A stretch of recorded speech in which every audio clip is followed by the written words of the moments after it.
안녕하세요. 오늘도 사연살롱을 찾아주셔서 감사합니다. 저는 초등학교 다니는 아이들을 홀로 키우고 있는 30대 여성입니다.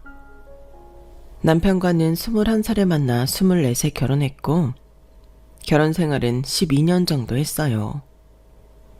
그리고 이혼한 지는 2년 정도 되었는데 2년 만에 저와 남편의 처지가 180도 달라져 이렇게 사연을 보내게 되었어요. 사이다 사연이라고 하던데 저한테도 그런 사이다 같은 일이 있었거든요. 그리고 그 이야기를 시작하려면 제 어린 시절 이야기부터 시작해야 하는데 부디 제 사연을 끝까지 함께 해주시길 바라겠습니다. 저는 다른 형제가 없는 무남 동료였어요. 부모님이 어렵게 가진 아이라 어릴 때부터 참 귀하게 자랐는데 그때까진 세상 무엇 부러울 것이 없는 어떻게 보면 저밖에 모르는 이기적인 아이였어요. 주변에서는 혼자라서 그렇다며 저희 부모님에게 동생을 낳아줘야 한다고 조언을 했지만 저희 부모님은 그럴 수가 없었죠. 저를 낳고 저희 엄마가 많이 아프셨거든요. 암이셨는데 저를 갖고 6개월 만에 진단을 받으셨어요. 그리고 저를 위해서 하암도 하지 않고 당신 목숨을 건 출산을 하셨는데 저를 낳고 그래도 기적이라면 기적이 일어나 10년 정도는 뒤늦은 수술과 항암을 하며 제 곁을 지켜주셨어요. 하지만 암이라는 병은 생각보다 끈질긴 병이었고 결국 다른 장기로 전이까지 된 암은 저희 엄마를 더 이상 제 곁에 있을 수 없도록 만들었는데요. 엄마가 그렇게 하늘나라로 가고 아빠는 열심히 사셨지만 예전 같지 않으셨어요.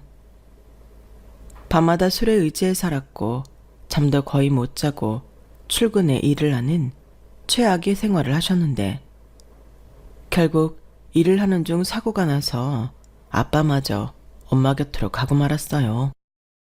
그 때문에 저는 귀한 공주 대접을 받다 아무도 의지할 수 없는 고아가 되었고 그런 저를 떠맡으려 하는 친척은 없었는데요. 저희 부모님이 재산이라도 있었으면 모를까 빚밖에 없었으니 굳이 어렵게 저를 데려가겠다는 친척은 없었어요. 그때 다른 친척 언니가 그러더라고요. 야, 너 이제 고아원에 가야 한다고 하더라? 너 이제 어떡하냐? 라고 하는데 부모의 죽음도 받아들일 수 없었던 어린아이에게 고아라는 말은 너무 잔인한 말이었어요.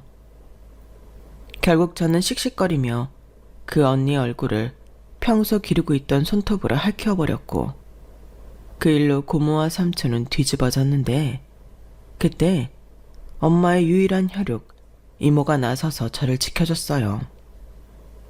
당시 이모는 이혼을 당해서 외갓집에서도 유령 취급을 당하고 있었는데 그때 형부 가는 마지막 길이라고 아무도 모르게 아빠의 장례식에 참석했다고 하셨어요. 그리고 어린 상주였던 저한테 무섭게 달려드는 친척들을 보고 가만히 있을 수 없어 나서게 되었고 그 영향으로 거의 떠넘겨지듯 저를 책임지게 되었어요. 사실 이모가 나타나 이모 집에 가게 되었을 때는 고아원에 가지 않아도 된다는 안도감에 마음이 놓였는데 이모 집을 가보니 그건 또 아니더라고요. 이모한테는 저보다 3살 많은 언니가 있었는데 이모는 반지하 단칸방에 살고 있었거든요. 그렇게 군 식구인 저까지 셋이 그곳에서 살게 되었는데 이모가 많이 힘들었을 거예요. 하지만 이모는 우리 혜선이가 와줘서 영주 언니가 덜 심심하겠네. 이모도 우리 혜선이가 있으니까 더 좋아. 이모랑 영주 언니만 살 때는 이모가 걱정이 많았거든. 그래도 혼자보다는 둘이 좋지 영주야? 나는 혜선이가 와서 너무 좋아. 이제 혜선이랑 같이 학교도 가고 집에 올 때 같이 오는 거지? 그리고 엄마 오기 전까지 계속 같이 놀고. 맞지? 그럼 대신 동생이니까 영주가 잘해줘야 해. 동생 안 다치게. 당연하지. 엄마는 나를 뭘로 보고? 그래. 엄마는 우리 딸 믿지. 혜선아, 갑자기 많은 게 바뀌어서 힘들겠지만 우리 셋이 신나게 잘 지내보자. 이제 혜선이는 이모 딸이야. 엄마, 왜 말을 그렇게 해? 혜선아, 이제 너는 내 동생이야. 이제 내 동생 괴롭히는 애들은 다 죽었어. 언니만 믿어. 이렇듯 모든 것이 무서운 저에게 두 사람은 기꺼이 생활 공간을 공유해줬고 따뜻한 손을 내밀어줬는데 불편하지 않았다면 거짓말이었지만 그래도 좋았어요. 엄마가 하늘나라에 가고 아무래도 아빠의 보살핌은 세밀하지 못했는데 이모는 꼭 저희 엄마처럼 저를 챙겨줬거든요.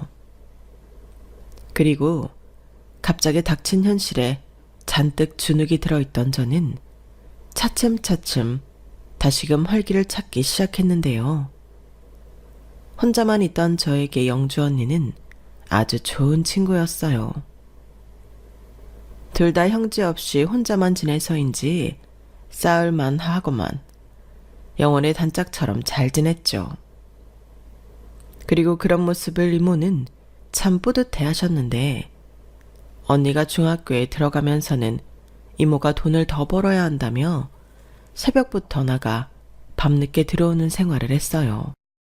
알고 보니 새벽엔 녹즙 배달을 하고 아침부터 초저녁까지는 작은 사무실 격리 업무를 본 뒤 저녁 7시부터 새벽 2시까지는 고깃집에서 일을 했다고 하더라고요. 그렇게 세 곳에서 월급을 받아 이사도 가고 언니 학비도 내고 저까지 키웠는데 그래서 이모는 뼈가 부서져라 일을 했어도 모은 돈은 없었어요. 그래도 매달 마지막 주 일요일엔 시장에서 파는 통닭을 사와서 우리끼리 회포를 풀었는데 그때 이모가 맥주를 참 맛있게 먹던 모습이 어린 저에게 멋지게 보였어요. 하기사 그렇게 고생만 하다가 마시는 술인데 너무 맛있었겠죠. 그런데 저는 그것까지는 몰랐고 그저 저를 받아준 이모와 언니에게 민폐가 되고 싶지 않다고 생각했는데요. 그래서 혼자 집에 있던 시간이 많았던 저는 자처해서 집안일을 도맡아 했어요. 저도 무언가를 도움이 되는 일을 하긴 해야겠더라고요. 그리고 그 점을 이모가 참 고마워하면서 미안해 했는데 그렇게 저까지 중학교에 가고 언니가 고등학교를 가면서 집은 더 힘들어졌어요. 결국 이모는 사무실을 그만두고 3교대 공장을 다녔고 집에서는 부업을 하는 등 일을 쉬지 않았는데 누가 봐도 무리하고 있는 이모를 보니 너무 불안했어요. 저희 아빠처럼 갑자기 잘못될까봐 겁이 났던 거죠. 그래서 저는 대학이 아닌 고등학교를 졸업하면 취업을 해서 집에 실질적인 도움이 되고 싶었는데요. 아무리 생각해도 그게 맞는 것 같았어요. 영주 언니는 학원도 가지 않는데 공부를 좋아했고 심지어 잘했는데 저는 그렇지도 않았거든요. 그리고 저까지 대학에 간다고 하면 이모는 기꺼이 그렇게 해주겠다며 지금보다 더 무리할 게 뻔해서 그걸 볼 수는 없었죠. 그리고 영주 언니가 대학 등록금이 부족해 대학에 붙고도 가지 못하는 날이 오고야 말았는데 언니는 괜찮다고 자기가 벌어서 늦게라도 간다고 했지만 이모는 그날 혼자 많이 울었어요. 어떻게든 돈을 만들어 보려고 이리 뛰고 저리 뛰었지만 그게 되지 않았던 거죠. 결국 언니는 1년 재수를 했고 이모는 더욱 허리띠를 졸라매서 1년 뒤엔 언니 등록금을 만들었는데 그때 제가 저는 대학에 갈 생각이 없고 돈을 벌고 싶다는 말을 꽤 진지하게 했어요. 그러자 이모는 너까지 그런 무게를 짊어지지 않아도 된다며 괜찮다고 하셨는데요. 저는 그게 아니었죠. 이모, 나도 고민 많이 했어. 지금도 이렇게 고마운데 내가 대학까지 바라는 건 말도 안 돼. 게다가 나는 영주 언니처럼 공부도 잘하지 못하는 걸? 난 그냥 열심히 돈 벌어서 우리 세 식구 행복하게 살았으면 좋겠어. 이모도 지금보다 일 조금만 하고 언니도 마음 안 졸이고 공부할 수 있고 난 그럴 수만 있다면 뭐든 할 거야. 혜선아, 우리 혜선이 마음 이모가 너무 잘 알고 고마워.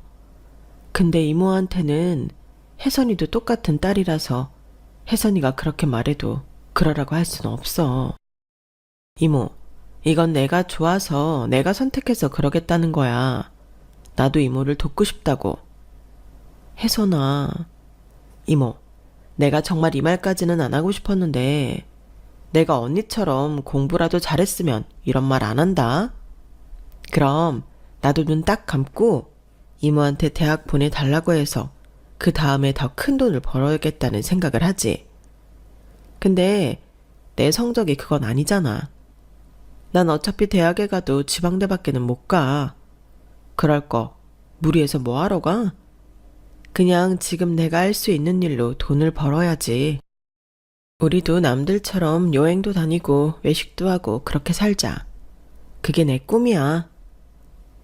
저는 그렇게 말하고 이모 손을 잡고 더 활짝 웃었어요. 이모는 제 말과 미소에 울어버리고 말았지만 저는 진심이었죠. 이젠 여기가 우리 집이고 이모와 언니가 내 가족이니 가능하다면 제가 제 손으로 행복하게 해주고 싶었어요. 그래서 저는 20살에 취업을 했고 자격증이 있으면 뭐든 유리하다고 하길래 저녁에는 학원을 다니면서 자격증 공부를 했는데 그렇게 3번 이직 만에 제법 그럴싸한 회사의 사무직에 취직할 수 있었어요. 그리고 거기서 빌어먹을 남편을 처음 만났는데 그 전까지 좋아하는 남자는 있었지만 제가 좋다고 다가온 남자는 남편이 유일했었죠. 그게 생각보다 싫지 않더라고요. 저 역시 누군가한테 관심받고 사랑받고 싶은 마음이 많았기에 남편의 그런 마음이 좋았는데 그렇게 남편과 진짜 연애를 하게 된 거예요. 그러면서 자연스럽게 제 이야기도 남편한테 하게 되었고 남편 역시 그리 풍족하지 못한 집의 아들이었지만 고아나 다름없는 저보다는 형편이 나았기에 저를 많이 안쓰럽게 생각했는데 그래서였을까요? 제 사연을 모두 알게 된 남편은 그 후로 제 보호자를 자처했어요. 이모와 언니도 그런 남편의 모습을 보고 좋은 사람 같다며 저희 만남을 축하해줬는데 특히 이모가 남편에게 많이 고마워했어요.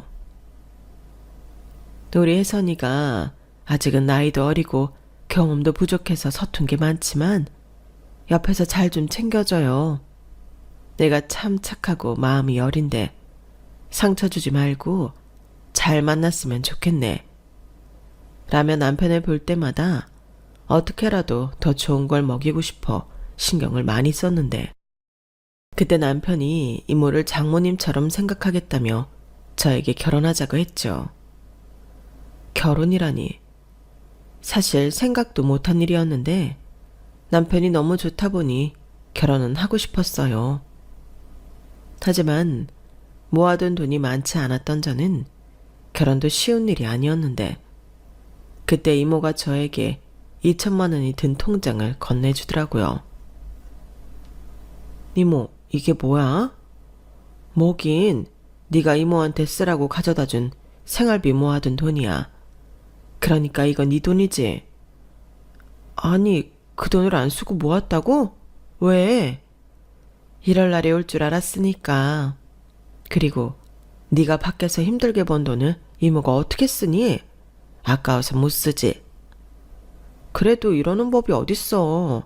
나는 이모를 돕고 싶었는데. 충분해. 아니, 차고 넘치지.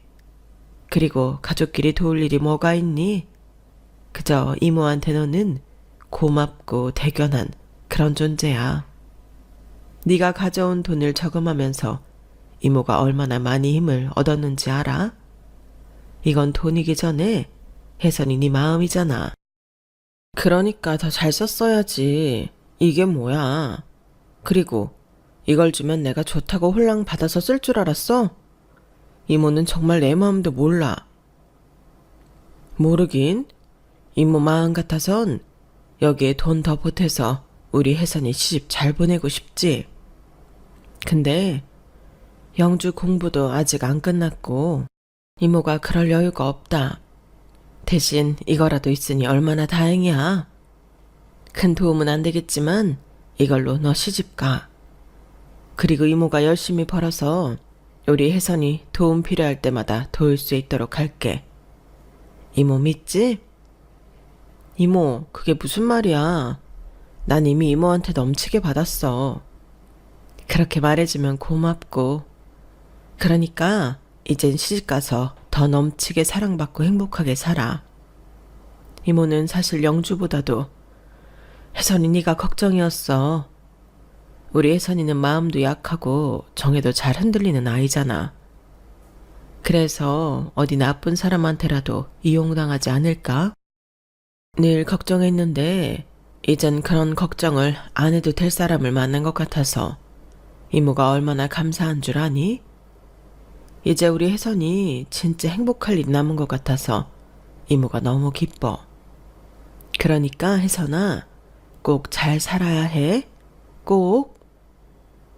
이모는 그렇게 말하고 또 목이 메어서 제 앞에서 울었어요. 그리고 정말 그러고 싶진 않았지만 이모가 준 돈을 받고 저는 남편과 결혼했는데요. 그때 남편이 자기가 모은 돈이랑 자기 집에서 도움을 받아 당시 4천만 원 빌라를 매매했는데 거기가 저희의 첫 보금자리이자 신혼집이었어요. 그리고 1년 뒤 첫 아들을 출산했고 곧이어 둘째를 낳았는데 더 이상 제가 회사를 다닐 수는 없겠더라고요. 시댁에서 따로 아이를 봐줄 수 있는 것도 아니었고 엄마 손이 많이 필요한 아이들 두고 회사를 다니는 게 정말 쉽지 않았는데 결국 남편이 먼저 이야기를 해줘 저는 전업주부가 되었어요.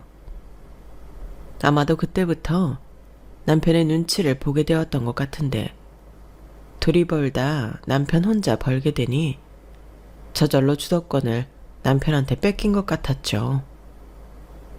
개인적으로 쓰는 돈도 없는데 이상하게 눈치가 많이 보였거든요.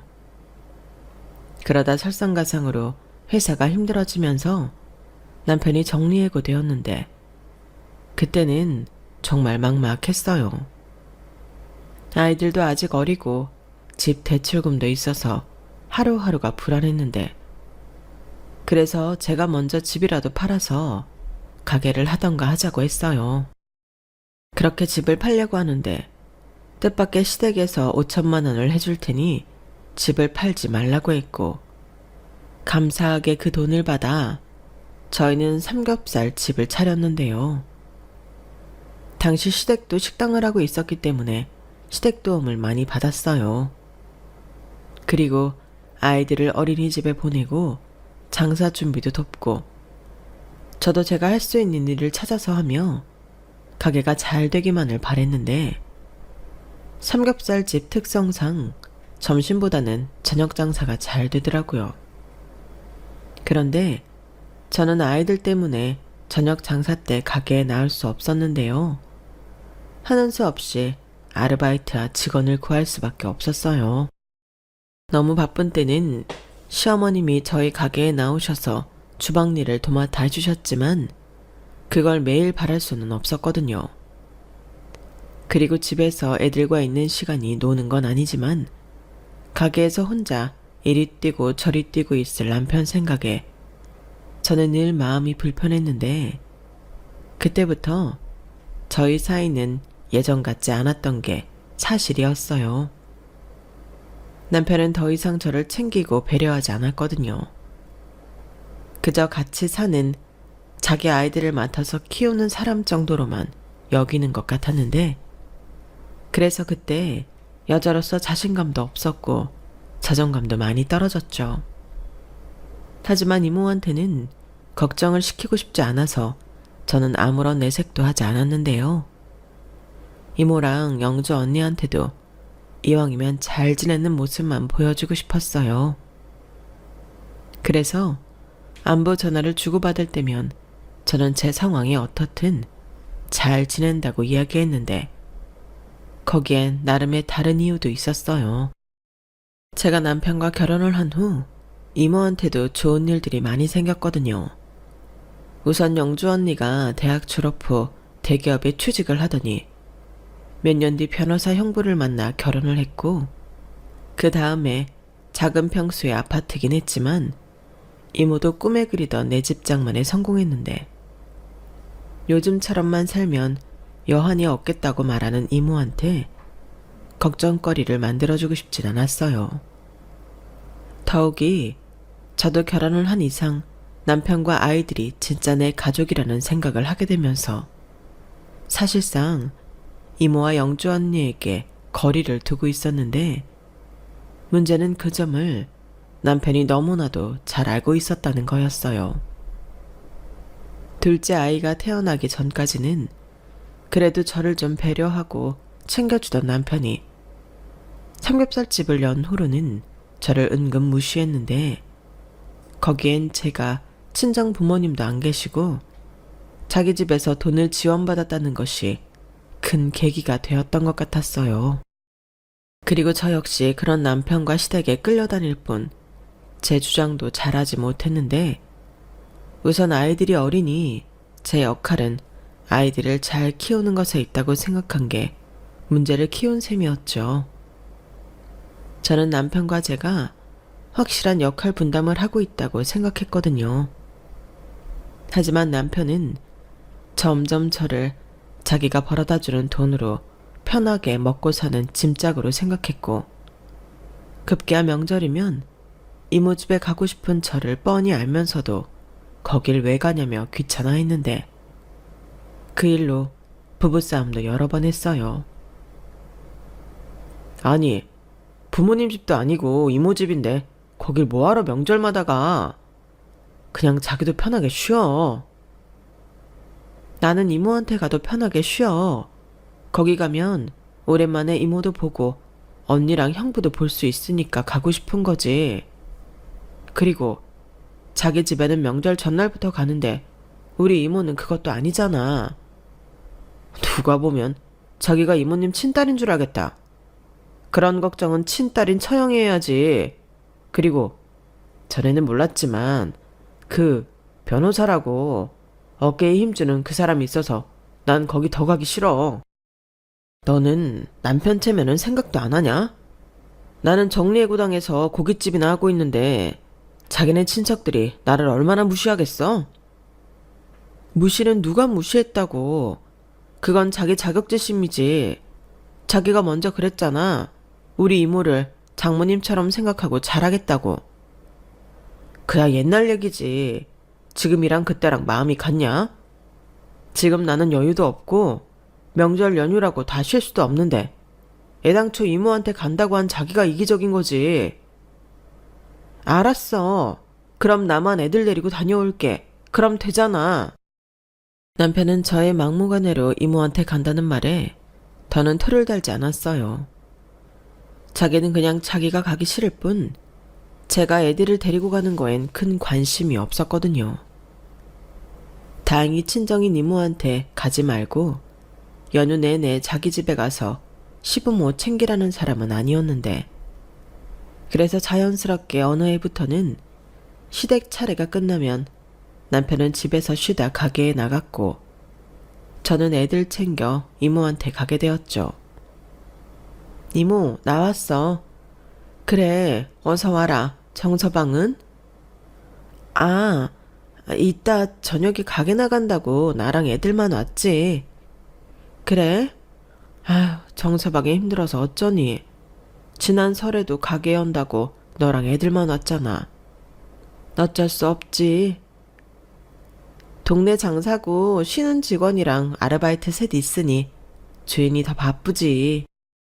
저는 그렇게 이모에게 말하고 우리는 원래 이렇게 산다는 듯 아무렇지 않게 이모 집에서 하룻밤을 보냈는데 언니와 형부가 오면 저도 어쩐지 남편이 옆에 없다는 것이 못내 서운했어요.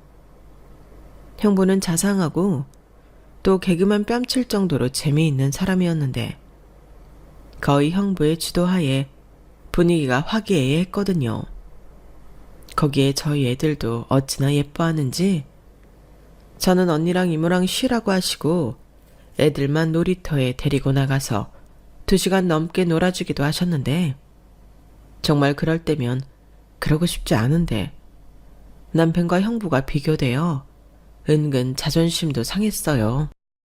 형부 같은 사람이랑 사는 언니가 부럽기도 하고 나는 왜 이렇게 사나 우울하기도 했는데 그럴 때면 이모가 저한테 따로 용돈도 챙겨주고 음식도 언니보다 더 많이 싸주면서 신경을 많이 써줬죠. 이모, 뭘 그렇게 많이 줘? 이모는 뭐 먹으려고? 그러지 말고 언니한테 더 싸줘. 에휴, 무슨 소리. 영준이는 집에서 밥도 잘 안 먹는데 그리고 애도 없는데 지들끼리 알아서 하겠지. 아까 보니까 우리 서준이랑 하영이가 이모 반찬을 잘 먹던데 이거 전부 가져가서 먹어. 밑반찬 많으면 네가 좀 편하잖아. 정서방도 챙겨주고. 고마워 이모. 매번 이렇게 신경 쓰게 하고 미안해. 미안할 일도 많다. 이모는 너한테 이렇게 바리바리 싸줄 때가 제일 행복해. 영주 그건 내가 뭘 준다고 하면 싫다고 칠색팔색을 하는데 얼마나 미운 줄 아니? 그야 언니는 이모가 고생하니까 그렇지. 아이고 이런 고생은 사서도 해. 내가 내 새끼 챙기는데 이깟게 뭐가 힘들어? 걔는 자식을 안 낳아봐서 너나 나 같은 사람 이해 못해. 그렇게 말하지 마.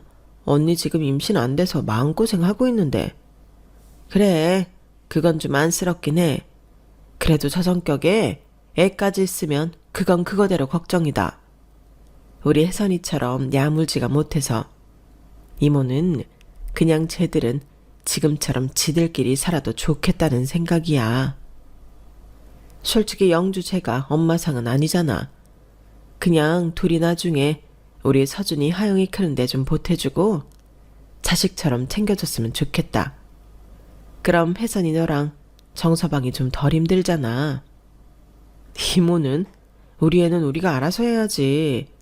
행여 언니나 형부한테 그런 소리 하지 마. 알겠어. 좌우간 언니 생각은 엄마인 나보다 네가 더 끔찍하다. 그래서 영주가 나보다 너를 더 좋아하나 보다. 이모는 이렇듯 제가 마음이 상할까 마음에도 없으면서 친딸인 언니보다 저를 더 챙기려 애를 썼어요. 그리고 그 마음을 잘 아는 저는 하루라도 더 빨리 잘 되어 이모에게 남 부럽지 않게 잘 사는 모습을 보여주고 싶었는데요. 부모는 자식의 효도를 기다려주지 않는다고 이모가 갑자기 폐암 선고를 받았다고 하더군요. 저희 엄마도 폐암이셨거든요. 그리고 예후가 좋지 못한 게 이모가 자각하지 못하고 말기가 다 되어 진단을 받게 되었다는 건데 의사 선생님은 수술을 해도 살 확률이 10%밖에 되지 않는다고 했어요. 그 소식을 듣고 얼마나 울었는지. 이제야 우리 이모가 남들처럼 편하게 산다고 생각했는데 세상은 야속하게 이모가 행복한 꼴을 보지 못하는 듯 했어요. 그리고 그런 무의미한 수술로 돈을 날리느니 이모는 수술을 받지 않겠다고 고집을 부렸는데 그때 이모랑 영주 언니가 엄청나게 싸움을 했죠. 엄마는 지금 이 판국에도 돈 걱정을 해? 돈은 내가 알아서 한다고. 나는 네 돈도 아까워. 수술해서 산다고 보장도 못하는데 비싼 수술을 뭐하러 하니? 나는 그냥 지금처럼 일상생활 하다가 조용히 갈 거야. 누구 맘대로 가. 엄마가 그런 마음 갖고 있는 게 내가 얼마나 짜증나는 줄 알아? 그럼 남은 나랑 혜선이는, 남은 우리가 얼마나 죄책감을 갖고 살지 엄마는 걱정도 안 돼? 니들이 왜 죄책감을 가져? 내가 그렇게 하겠다고 결정한 건데. 그럴 필요 없어. 이건 순전히 내 판단이니까. 엄마. 시끄러워. 그리고 옛날에 엄마가 너한테 혜선이 이야기 해둔 거 기억하지? 엄마 없으면 네가 나 대신이라고. 혜선이 챙겨라. 혜선이는 내 딸이고 네 동생이야. 엄마는 지금 그 소리를 나한테 하고 싶어? 왜? 아주 죽을 날 받았다고 동네방네 소문이라도 내지. 너 진짜 이렇게 삐딱선 탈 거야? 지금 제일 힘든 사람은 아픈 나야. 나라고 뭐 죽고 싶은 줄 알아? 그러니까 살라고. 돈이고 나발이고 걱정하지 말고 그냥 지푸라기도 잡게 뭐라도 하자고. 언니는 거의 정신이 반쯤 나간 사람처럼 방방 뛰며 소리를 질렀어요. 그리고 그 모습을 병실 밖 복도에서 모두 보고 들은 저는 앞에 나설 수도 없어 복도에서 숨죽여 눈물만 흘렸는데요.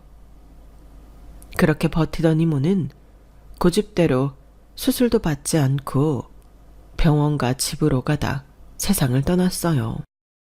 다행히 큰 고통 속에서가 아닌 조용히 잠을 자면서 마지막을 맞았다고 했는데 언니의 소식을 듣고 저는 시댁에 아이를 맡기고 곧장 빈소가 차려진 장례식장으로 향했어요.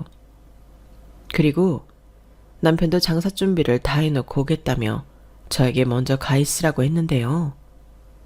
남편은 그날 저녁 손님이 너무 많아 가지 못하겠다며 다음날 일찍 오겠다고 연락을 하더군요. 사실 그때부터 저는 마음이 좋지 않았어요. 정신도 차릴 수 없을 만큼 힘든 저랑 언니 때문에 고맙게도 형부가 모든 일을 혼자 처리해줬는데 남편은 자기 돈 버는 일이 더 중요하다고 오지도 않고 있으니 눈치가 보이더라고요. 하지만 동네 장사인 만큼 언니와 형부는 이해해야 한다며 괜찮다고 저를 챙겨줬는데 남편은 다음 날도 장례식에 오지 않았어요. 오후 늦게 전화가 걸려왔는데 자기가 어제 너무 힘들어서 늦게 일어났다고 했고 오늘은 정말 갈 거고 거기서 날 새고 발인까지 함께 할 거니 장사 준비 다 해놓고 오후 늦게 오겠다고 했는데 역시나 남편은 다음날 아침까지 코빼기도 비치지 않았어요. 게다가 시부모님은 저희 아이들을 맡아줬다는 핑계로 이모 장례식에 오지 않았는데 시어머니가 그러시더라고요. 사돈이면 내가 어떡하든 참석하는데 이모 장례식에 우리까지 그럴 필요가 뭐 있니? 나는 네가 부탁한 네 애들 봐주니까 그냥 그걸로 퉁치자. 그러니 괜히 서운해하지도 말고 내 아들 바가지 긁지 마. 알겠니? 이렇게 말씀하시는데 어이가 없었습니다. 그 아들은 장례식 내내 오지도 않았는데 바가지를 긁지 말라니 오만청이 떨어지더군요. 그리고 장례식 3일차 아침 발인을 위해 화장터로 출발하는데 그때부터는 남편은 연락도 되지 않았어요. 전화기가 꺼져 있다고 하는데 속에서는 천불이 올라왔죠. 그리고 그때부터는 언니도 형부도 저에게 괜찮다고 하지 않았는데 형부가 그러셨어요. 정서박 오면 내가 아주 홍구멍을 내야지. 이렇게 처제 혼자 힘든데 남편이라는 사람이 그럼 써? 아무리 돈 버는 일이 더 중요하다지만 자기 가족보다 더 중요해. 나는 처제만 싫다고 하지 않으면 아주 무섭게 혼내줄 생각이야. 라고 하시는데 저는 알고 있었어요. 형부가 괜히 오버하면서 저렇게 말씀하시는 건 제 마음이 불편할 걸 알고 일부러 그랬다는 걸요. 그리고 끝내 발인이 끝나고 나서도 모습을 보이지 않던 남편은 집이 아닌 가게에서 볼 수 있었는데 저를 보고 살짝 놀라는 듯 싶더니 이내 자기는 아무것도 모른다는 듯 태어난 얼굴을 하더군요. 당신 어떻게 그럴 수 있어? 온다며. 가려고 했지. 근데 내 마음처럼 안 되는 걸 어떡해. 동네 장사는 신용이야. 주인인 내가 자리를 비우면 바로 티가 나는데 나더러 어쩌라고. 그럼 처음부터 갈 생각 없다고 했어야지. 왜 온다고 사람 희망 고문해? 내가 3일 내내 당신을 얼마나 기다린 줄 알아? 그럼 또 네가 지랄할 것 같으니까 그랬지. 아무튼 나 장사 준비하느라 바쁘니까 자기는 우리 집에 가서 애들 데리고 집에나 가 있어. 3일 내내 우리 엄마가 얼마나 힘들었는지 알아? 가는 길에 돈 30만 원 정도 찾아서 봉투 만들어 드리고. 저는 남편의 뻔뻔한 말에 정신이 번쩍 들었어요. 지금까지 내가 잘못 살았구나 하는 생각이 급 몰려오는데, 일단 아이들은 찾아와야 하니 남편 체크카드에서 돈 30만 원을 찾아 시어머니에게 갖다 드렸죠. 아우, 왔니? 왜 이렇게 늦었어? 나는 점심때쯤이면 올 줄 알고 있었는데. 죄송해요. 그이랑 얘기 좀 하느라. 왜? 네 이모 장례식에 안 왔다고 바가지 긁으려고? 네. 아무리 그래도 처가에서 상이 났는데 이건 예의가 아니잖아요. 다 먹고 살려고 그런 건데 뭘 그런 걸 가지고 그렇게 내 아들을 잡니? 네 이모도 다 이해할 거다. 그렇다고 꼴랑 30만 원으로 입을 닦다니 너도 참. 죄송해요. 어머니 말대로 먹고 살 돈이 없어서. 애들 데리고 지금 바로 갈게요. 뭐? 바로 간다고? 이렇게 된 거 밥이나 먹고 가. 어차피 너 애들 데리고 가면 네가 밥 해야 하잖아. 거기서 하던 여기서 하던 똑같은데 이왕이면 여기서 하고 네 시아버지 오면 같이 먹자. 어머니는 지금 저를 보고 저녁상 차리라는 말을 하고 싶으세요? 저 지금 손가락 까딱할 힘도 없어요. 마음 같아서는 애들도 하루 더 부탁하고 싶었는데 어머님이 그러실 분이 아니라서 데리러 온 거고요. 그동안 저희 애들 봐주시느라 고생한 건 너무 감사한데 앞으로 저한테 함부로 하지 마세요. 어머, 얘가 장례식장에서 뭘 잘못 먹고 왔나? 너 지금 나한테 뭐라고 했니? 막말로 네가 우리 아니었으면 어떻게 밥을 얻어먹고 살아? 은혜도 모르는 것? 네, 저 그게 은혜인지 족쇄인지 모르겠고요. 그런 공치사 하고 싶으시면 어머니 아들한테 하세요. 저는 이만 가볼게요. 저는 저를 한창케 여기는 시어머니한테 처음으로 기죽지 않고 제 할 말을 다 했어요.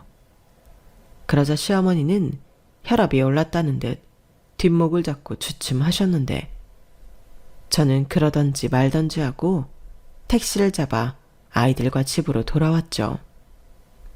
그리고 3일 만에 집에 온 저는 정신없이 집안을 치우기 시작했는데요. 일단 제가 없었다고 집이 난장판이었고, 특히 주방과 욕실, 화장실 상태가 나빴는데 저는 오히려 잘 됐다고 생각했어요. 바쁘게 몸을 움직이고 청소를 하다 보면 아무런 생각도 하지 않을 수 있으니 청소에만 집중했는데, 그러던 중 아무리 생각해도 이상하다는 느낌이 들더군요. 애들이 있던 것도 아닌데 남자 한 명이 집안을 이렇게나 어지럽혀 놓는다는 게 이상했어요. 그리고 침실을 치우며 저는 충격을 받고 말았는데요. 저와 남편이 쓰는 침대에서 나오지 말아야 할 망측한 물건이 나왔는데, 안방 화장실에서는 스타킹과 제 것이 아닌 귀걸이 한 쌍이 저 보란 듯이 세면대 위에 올려져 있더군요. 저는 온몸이 배신감에 부들부들 떨렸어요. 제가 슬퍼하고 정신이 모두 무너져 내리고 있는 그 시간에 남편이 다른 여자와 부정행위를 하고 있었다는 것이 용납이 되지 않았는데, 저는 그 길로 증거들을 가지고 남편을 죽일 듯 가게로 향했어요. 그리고 가게에 도착했을 때 저는 가게가 아닌 남편의 차로 향했는데요. 분명 차에도 증거가 있을 것 같았거든요. 그래서 차 안에 있는 블랙박스를 뒤졌는데 지난 3일 차 안에서 두 년놈이 나눈 대화 내용이 녹음되어 있더군요. 오빠, 근데 우리 이래도 돼? 오빠네 와이프 이모 장례식이라며. 이모잖아. 그리고 이모면 어떻고 장모님이면 어떠냐? 이렇게 3일 동안 마누라도 없는 천국에서 우리 수진이랑 같이 있을 수 있는데. 뭐야, 오빠 진짜 나쁜 남자구나? 오빠 와이프는 오빠랑 나랑 이렇게 바람 피우는 줄 알면 뭐라고 할까? 뭐라고 하긴 뭐라고 할 수나 있겠어? 지가 나 아니면 누가 있는데. 믿고 있던 이모까지 죽었으니 더더욱 나한테 기어오를 수도 없지. 너는 오빠만 믿어. 뭐야, 그럼 이혼은 언제 할 건데? 난 그럼 언제까지 기다려? 좀만 기다려. 오빠가 적당한 시일에 싹 다 정리할 거니까. 우리 애기는 오빠한테 시집 올 준비나 하세요. 알겠어. 근데 난 애들은 못 키운다. 애들도 마누라랑 같이 보내야 해. 당근이지. 걱정일랑 하지 말아요. 이것들이 아주 지들끼리 북치고 장구치고 난리가 났더군요. 하기사, 그러니 누군지 모르지만 그 내언녀는 지 흔적도 깨끗하게 치우지 않고 제 집을 나갔는데 저딴 남자 갖고 싶으면 너나 가지라고 할 참이었어요. 그래서 블랙박스 메모리도 떼어와 챙기고 저는 곧장 가게에 들어가 직원들과 손님들 많은 가운데 남편에게 개망신을 줬는데요. 사람들 들으라고 제가 그랬어요. 저 인간이 와이프 처가 장례식 가 있는 3일 동안 딴 년이랑 바람나서 장례식장도 안 오고 부부 침대에서 이딴 짓이나 했어요. 라며 집에서부터 챙겨온 더러운 물건들을 남편 면상에 집어 던졌는데 손님들과 직원들, 아르바이트생까지 기겁하며 소리를 질렀어요.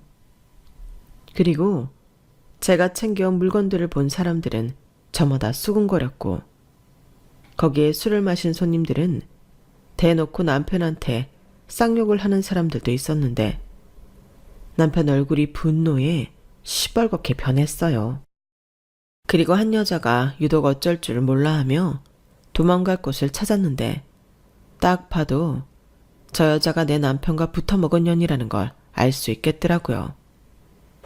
그래서 제가 그 여자를 향해 걸어가니 도둑이 제발 저린다고 그 여자는 저희 남편한테 달려가 안기며 오빠!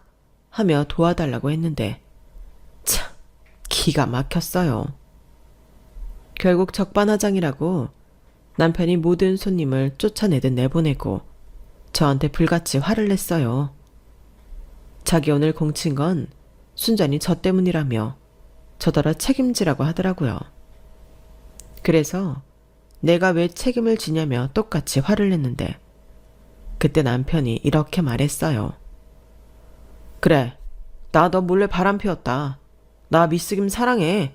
사랑해서 몸이 저절로 반응하는데 그럼 어떡해? 아, 그래서 기회 봐서 나랑 애들 싹 다 정리하고 전현이랑 새장가 들려고 했어? 여기에 아주 잘 녹음되어 있더라. 그건 또 언제 챙겼냐? 아이씨, 블랙박스 챙긴다는 걸. 그래서 뭐? 네가 뭘 할 수 있는데? 너 정말 추잡하다. 내가 이모 장례식장에서 슬퍼할 동안 너는 전현이랑 뭐 했어? 몰라서 묻는 거 아니잖아. 그리고 이모 장례식에 내가 왜 가야 하는데? 내가 네 이모 사위도 아니고 니네 이모가 나한테 뭘 해줬는데. 난 갈 이유가 없었고 마침 집도 비었으니 사랑하는 여자랑 같이 있었을 뿐이야. 억울하면 이혼해. 나는 언제든 환영이니까. 너 정말 쓰레기구나. 그래, 나도 너 같은 거랑 더는 부부를 살고 싶은 마음도 없어. 그래, 잘 됐네. 근데 너도 알지? 내가 가진 게 빚밖에 없다는 거. 위자료, 양육비 그런 거 하나도 못 주니까 챙길 수 있는 거 챙겨서 네가 알아서 나가. 아, 애들 꼭 데리고 가라. 버러지만도 못한 더러운 새끼. 네가 그런다고 내가 네 뜻대로 할 줄 알아? 형부한테 얘기해서 너랑 천연 뽑아먹을 수 있는 하나까지 다 뽑아먹을 거야. 각오해. 그렇게 저는 그놈과 정리하기로 마음먹었어요. 그리고 저는 떨리는 손으로 언니에게 전화를 걸었고, 저에게 모든 이야기를 들은 언니는 형부와 함께 저희 집에 도착했는데요. 형부는 가장 먼저 저에게 달려와 아무 걱정하지 말라고 저를 다독여줬는데, 같이 왔다는 언니가 보이지 않더라고요. 그래서 형부에게 말했더니 언니는 그놈을 잡아 가만두지 않겠다며 곧장 가게로 향했다고 했는데, 언니는 끝내 두 연놈의 머리털을 다 뽑아놓고 가게를 뒤집어 놓았다고 하더군요. 그 난리에 저랑 형부는 경찰서로 향해야 했는데, 저희 언니는 경찰서에도 성난 황소처럼 남편과 남편의 내언녀를 가만두지 않겠다며 난리였어요. 결국 경찰들 손에 유치장까지 들어가게 된 언니는 저를 보자마자 대성통곡을 하기 시작했는데, 저도 따라 참고 있던 눈물을 모두 쏟아버렸어요. 다행히 변호사인 형부가 경찰들에게 이야기를 해 일단 합의하는 조건으로 언니를 데리고 나왔는데, 남편이 폭행과 영업방해 모욕죄로 언니를 고소하겠다고 개거품을 물더군요. 그러자 형부가 할 수 있으면 다 해보라고, 자기는 뭐 가만히 있을 것 같냐며 너나 조심하라고 했는데, 그땐 형부가 든든했어요. 그리고 가진 건 빚밖에 없어서 돈 한 푼 줄 수 없다던 남편에게 형부는 가장 먼저 이혼 소장 접수에 이어 남편이 재산을 처분할 수 없도록 부동산 처분 금지 가처분 신청도 넣었는데, 실제로 이혼 소장을 접수하자 남편 놈이 제일 먼저 한 게 자기 명의로 되어 있는 빌라를 처분하는 거였어요. 아무리 빚이 많아도 재산은 재산이니 그런 조치를 하려고 한 것 같았는데, 이걸 예상하고 형부가 미리 조치를 취한 거죠. 그 덕에 매매 직전 남편의 계획은 물거품이 되었고, 이혼 소송이 진행되었는데 증거도 빼박이었고, 부모와 다름없는 가족의 상을 치르는 동안 일어난 부적절한 행위는 비난받아 마땅한 일로 저는 비교적 아주 빨리 이혼이 성립하게 되었는데요. 남편은 항소하겠다고 했지만 그것도 뜻대로 되지 않았어요. 그놈의 항소심을 함께할 변호사가 없었거든요. 그리고 상간녀 위자료 소송도 별도로 낸 저는 그 여자한테 위자료로 1,000만 원을 받게 되었는데, 그 여자도 돈 없다고 배를 째길래 통장 압류를 걸었더니 그 다음날 바로 제 계좌로 1,000만 원이 입금됐어요.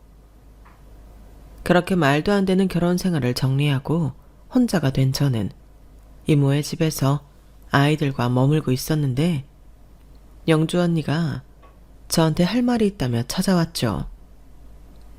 제가 워낙 이혼 때문에 경황도 없고 정신도 없어서 차마 이모의 유산 이야기를 하지 못했다며 자기가 이미 처리한 부분을 이해해 달라고 했는데, 저는 언니가 내민 뜻밖의 서류들에 입을 다물지 못했어요. 혜선아, 놀라지 말고 들어. 엄마가 살아생전 네 걱정을 많이 했어. 그건 너도 알지? 아마 이것들을 내가 아는 혜선이 너를 위해 엄마가 남겨주려고 했던 것 같아.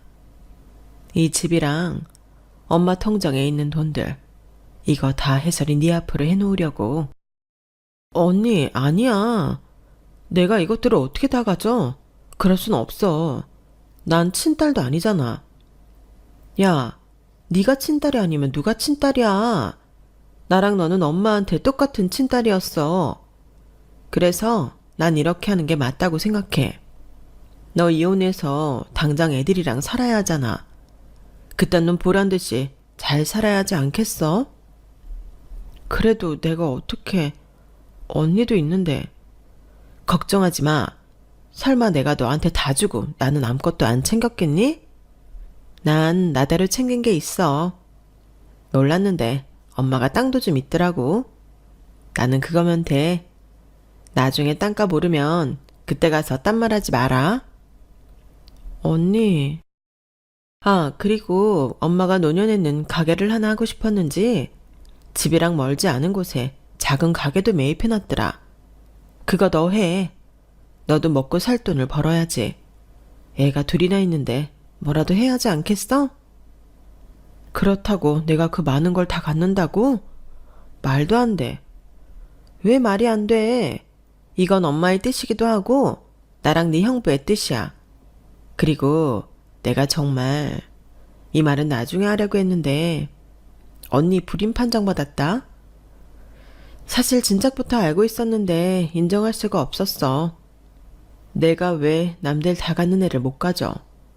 근데 안 되는 건 안 되는 거더라고. 그래서 네 형부랑 얘기해서 깔끔하게 포기했지. 우린 둘이 지지고 볶고 친구처럼 건강하게 늙기로 했다. 그러니까 이젠 네 애들도 너만의 애들이 아니야. 우리 애지. 난 내 조카들 아낌없이 줄 거야. 하고 싶은 거 있으면 뭐든 다 해줄 거라고. 너 언니 욕심 많은 거 알지? 저는 언니의 말에 눈물이 왈칵 쏟아졌어요. 저 말을 하기까지 얼마나 마음고생이 심했을까 생각하니 가슴이 너무 아팠는데 그래서 대답 대신 언니를 꼭 끌어안아줬어요. 그리고 이젠 우리 둘이 서로를 챙기며 잘 살자고 약속했는데 그래서 언니가 하자는 대로 저는 분에 넘치는 이모의 많은 재산을 상속받았습니다. 형부가 변호사니 참 이래저래 도움만 받던 저였어요. 그리고 현재까지도 저는 이모 집에서 아이 둘을 키우며 살고 있는데 이모가 매매해 놓은 가게에서 뭘 하면 좋을까 고민을 하다 이모라면 어떤 걸 하고 싶었을까 고민하게 되었어요. 그리고 평소 아기자기한 것을 좋아했던 이모 생각이 떠올라 예쁜 소품 가게를 차리기로 했는데요. 한켠에는 작은 테이블 2개 정도 놓고 카페로 활용해도 좋을 것 같았어요. 그리고 여행을 좋아하는 언니와 형부 덕에 저는 해외 소품도 싸게 얻을 수 있었는데 인터넷으로 스마트 스토어 샵도 함께 운영을 하니 혼자서 그럭저럭 아이들을 키우며 생활할 수 있는 정도의 돈을 벌게 되었죠. 무엇보다 빚이라는 게 없고 가게에서 나갈 것만 빼면 모두 순수익으로 남았는데 예전에 남편이 삼겹살집을 할 때에 비하면 수입이 엄청났어요. 그리고 호기롭게 저랑 이혼했던 남편은 끝내 빌라를 팔아 저한테 3분의 2에 해당되는 돈을 지불해야 했는데 그 덕에 사랑하는 내언녀에게 비굴하게 차였다고 하더군요. 그리고 뻔뻔하게 아이들이 보고 싶다며 저를 찾아왔는데요. 남편 놈이 깜짝 놀랐어요. 제가 아파트에서 살고 가게까지 하고 있으니 꽤 충격을 받은 얼굴이더라고요. 아니, 어떻게 나랑 이혼하자마자 이렇게 잘 살아? 설마 너 일부러 나랑 이혼한 거야? 혼자 다 독식하려고? 일부러? 왜? 내가 독식하려고 당신 바람 피우게 했다고 하지? 어디서 뻔뻔하게. 그래, 내가 입이 10개라도 할 말이 없는 건 맞는데 그래도 이상하잖아. 어떻게 기다렸다는 듯이 이렇게 잘 살아? 이모님이 죽으면서 유산이라도 남긴 거야? 그래, 네가 그렇게 안 챙겨도 된다고 했던 우리 이모가 나한테 이만큼이나 남겨준 거야. 그 덕에 이렇게 너 없이도 내가 우리 애들이랑 잘 사는 거고. 말도 안 돼. 이럴 순 없지. 유산이 있었으면 나한테 재산 분할을 받아갈 게 아니라 내 몫을 떼줘야 하는 거 아니야? 뭐? 내 몫? 너 진짜 뻔뻔하구나. 여기에 네 몫이 어디 있는데? 네가 우리 이모 살아생전 뭘 얼마나 했는데?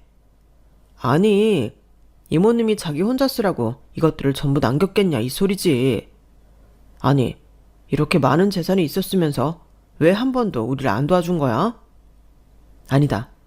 조카인 자기한테 이 정도 남겼으면 처형은? 처형한테는 얼마나 남긴 거야? 거긴 친자식이니까 더 남겼지. 제발 좋은 말로 할 때 꺼질래? 무슨 생각으로 여기까지 왔는지 모르겠지만 이젠 당신이랑 나 아무 사이도 아니야. 친권, 양육권 전부 내가 가져왔으니 애들도 자기랑 상관없어. 어떻게 그러냐? 내가 생물학적 아빠인데. 그리고 내가 여기 온 건 자기랑 애들이랑 합치려고 그런 거야. 그래도 조강지처가 낫더라고. 그녀는 인성이 썩었어. 단문만 쪽 빨아먹고 나쁜 년이야. 그래, 아주 천생연분이었네. 지금 생각해보면 당신한테는 나보다 그런 후진 여자가 더 잘 어울려. 조강지처 좋아하네. 난 이제 당신 없이도 잘 먹고 잘 살 수 있거든. 다시는 내 인생에 끼어들지 마. 지금 당장 안 꺼지면 영업방해로 스토커로 경찰 부른다. 아이고, 아주 돈 좀 있다고 사람이 달라졌네. 그래, 불러. 걔가 뭐 그런다고 무서워할 줄 알아? 나야말로 좋은 말로 할 테니 지금 당신 받은 재산에서 나 반 주던가. 아니면 재결합하자. 이 가게 싹 밀고 호프집 하면 되겠네. 저는 혼자 배짱 튕기는 그놈 보란 듯이 경찰에 신고했어요.